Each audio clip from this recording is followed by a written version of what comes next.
maalinta 14aad dumarka xirta ah. socdaalka sayid ciisena wuxuu ku saabsanaa barida fariinta wanaagsan ee boqortooyada ilaah. 12 xirtiisa ahaa isagay raaceen sidoo kale qaar haween ah oo iyagana laga daweeyey shayddaanka xun. haweenkaas oo ahaa maryantii reer magdala, yu'ana oo ninkeedu ahaa yuusa oo boqorkii herod adeega u ahaa, iyo susana.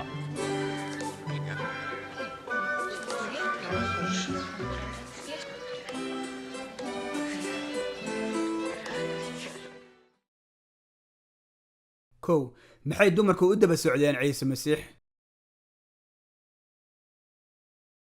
2 maxaa dumarka loogu yeedhay magacyadooda?